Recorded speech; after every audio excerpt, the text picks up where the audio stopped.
Maraming salamat po. Okay, sir. Ang laki Turan. po siya ni Spider-Man. Wala nang sapot.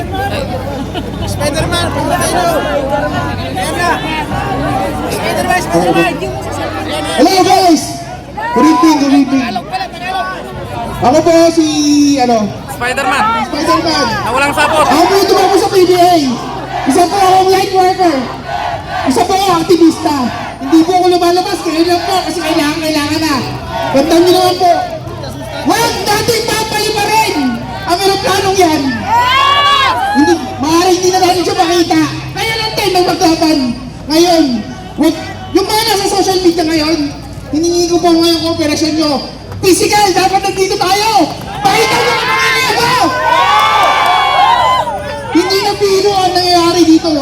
Hindi, mahirap kung social media lang. Nandiyan kayo sa mga bahay-bahay nyo. Kailangan na dito kayo tayo. Iba pwede mangyari. This is a serious matter. Walang kapangyarihan ng ICC, wala siyang authority dahil sovereign ng Pilipinas. I-ready mo na yung sapot mo. Meron tayo sovereign ng Pilipinas, kaya kailangan natin ipaglaban ang ating presidente. Huwag nilang babuyin ang 16 million na tao na bumoto kay President Duterte! 16 million! Hindi biro! Huwag niyong babuyin dahil hindi niyo alam kung ilang tao yun! Naniwala! Alam naman namin yan eh! Alam namin kung ano mga gagawin niya, pero pinili pa rin namin dahil naniniwala kami sa kanya! Ako po si Spider-Man! Gusto ko nga lang magmahalan tayo! Salamat po!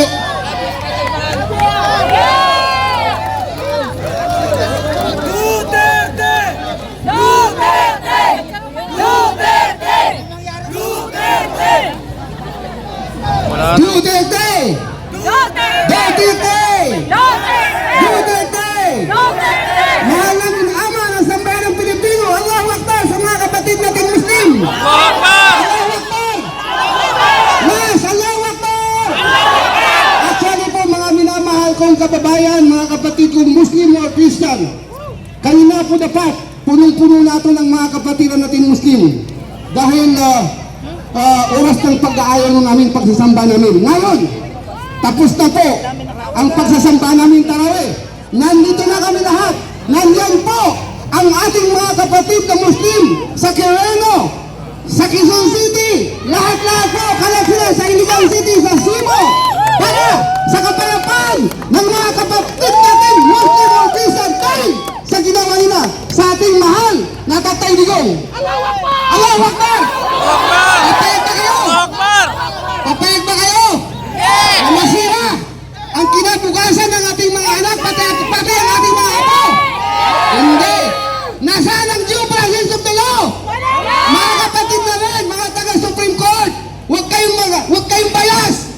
Kaya nandito po kami para tingnan, para ipahayag, sabihin sa lahat ng mamamayang Pilipino, Muslim o Mano-Christian sa buong mundo na hindi po karapat-dapat ang ginawang pag-aaresto sa aming pinakamamahal ng aming Pangulong Tatay Digong Duterte. Allahu Akbar! Akbar! Mga minamahal kong kapatid, mga Muslim o Christian, yung hindi po nakakakilala sa akin, ako po ay full support na sumuporta sa ating kunwari unity daw, unity. Peki, nabudol tayo, hindi pala totoo yun. Isa po ako sa gumastos sa oras.